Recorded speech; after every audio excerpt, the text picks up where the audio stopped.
મને કે આ બોરડીમાં 12 માસ બોર આવે કે તમારે જોવું કાલ જોઈ આવજો બોરડીમાં અટાણે ઉનાળામાં આવા તડકાના બોર એવા સરસ મજાના પાકેલા છે, 12 માસ બોરડીમાં બોર આવે.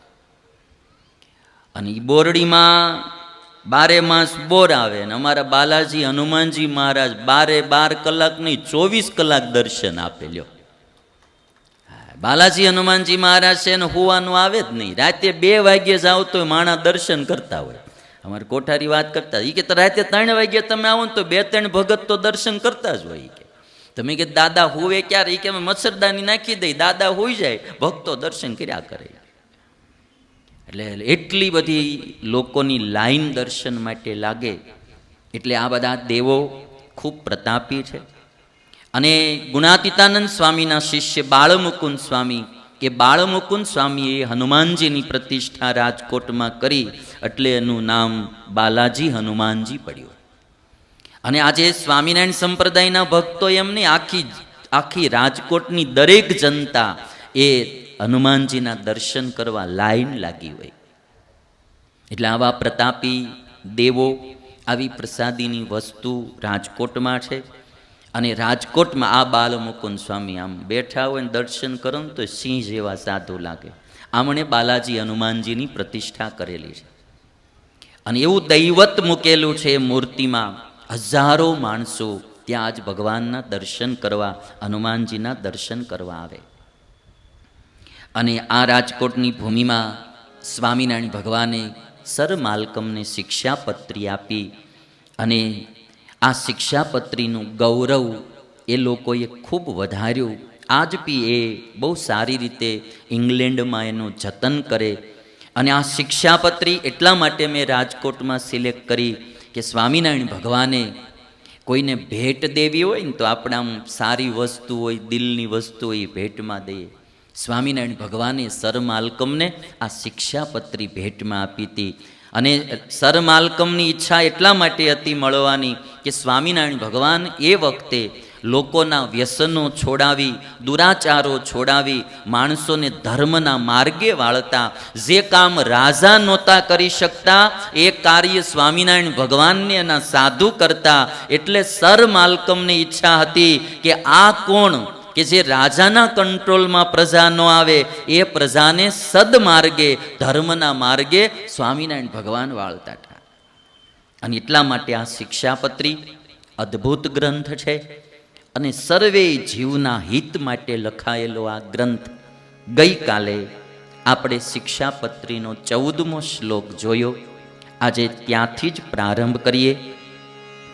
આત્મઘાતસ્તુ તીર્થેપી ન કર્તવ્યશ્ચ ન કૃધા અયોગ્યાચરણાત્ ક્વાપી ન વિશોદબંધનાદિના. સ્વામિનારાયણ ભગવાને શિક્ષાપત્રીમાં સૌ પ્રથમ અહિંસા ધર્મનું પ્રતિપાદન કર્યું છે કે અમારા આશ્રિતોએ ક્યારેય કોઈ પ્રકારે હિંસા ના કરવી, કોઈને પણ મારવા નહીં, પોતે પણ મરી જવું નહીં. આ બે વાત સ્વામિનારાયણ. કોઈને મારવાય નહીં, પોતે આત્મઘાત કરીને મરવું પણ નહીં, કોઈનું અંગનું છેદન પણ કરવું નહીં. આજે આપણે તમે બધા સમાચારોમાં બીજે ત્રીજે સાંભળતા હશો, માણસને ગુસ્સો આવી જાય, કાંઈ બી થાય, કોઈ જરાક અયોગ્ય કાર્ય કરે તો એકાબીજાના અંગ કાપી નાખતા હોય છે. સ્વામિનારાયણ ભગવાને 200 વર્ષ પહેલાં કહ્યું કે કોઈનું અંગ છેદન કરવું નહીં. મનુષ્ય માનવીય જીવનની મહત્તા બતાવવા માટેના આ શ્લોકો છે. અને એટલા માટે સ્વામિનારાયણ ભગવાને પહેલો ધર્મ બતાવ્યો અહિંસા ધર્મ. અને એમાં મહારાજ કહે છે કે ક્યારેક કોઈ દેશકાળ આવે, ક્યારેક કોઈ અયોગ્ય આચરણ થઈ જાય તો પણ માણસે ક્યારે આત્મઘાત કરવી નહીં. અને આ અહિંસાનો ધર્મ છે ને, એ આ ભારત દેશમાં બહુ વૃદ્ધિને પામેલો આ ધર્મ છે.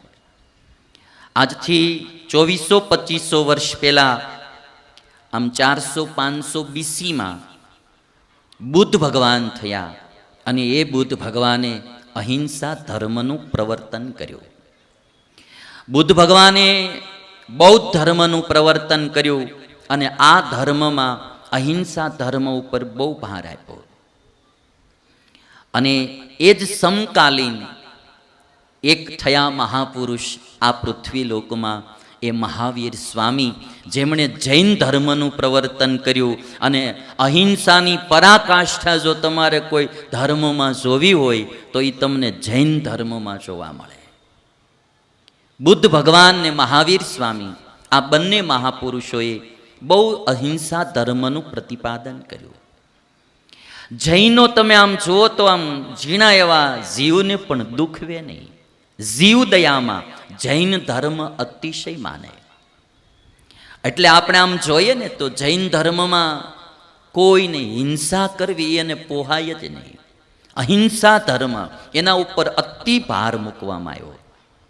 એવો સંયમ ધર્મ બૌદ્ધ ધર્મ, જે બૌદ્ધ ધર્મમાં પણ, એટલે તમે ક્યારેય બુદ્ધ ભગવાનની મૂર્તિ નિહાળી હશે કે મહાવીર સ્વામીની મૂર્તિ નિહાળી હશે તો એકદમ શાંત અને શીતળ મૂર્તિ હોય.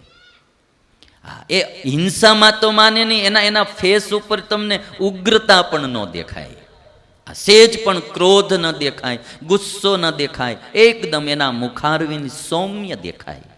અહિંસક માણસ જે હોય, અહિંસક માણસ જે હોય એના મુખારવિંદ સૌમ્ય હોય. અને જે હિંસાવાળા હોય એની ભ્રકુટી ચડેલી હોય, આંખો લાલ હોય અને એનો ચહેરો પણ વિકૃત હોય. એટલે આ બે ધર્મોએ બહુ મોટો અહિંસા ધર્મ, હિન્દુમાં તો અહિંસાવાદ છે જ, પણ આ ધર્મોમાં મારું તો આ વ્યાસપીઠનું એટલું કામ છે કે જે ધર્મમાં સારું હોય એ સમાજને કહેવું અને સમાજ આગળ એનો પ્રચાર પ્રસાર કરવો. મોળું બી જરા ક્યાંય પણ હોય તો એ કાંઈ આપણે કહેવાની જરૂર નહીં, સારું હોય એનો ગુલાલ કરીને ઉડાડવાનો. એટલે બધા રાજી થાય. મોળું હોય એ કાંઈ ઉડાડાય નહીં, એ એક બાજુ રખાય.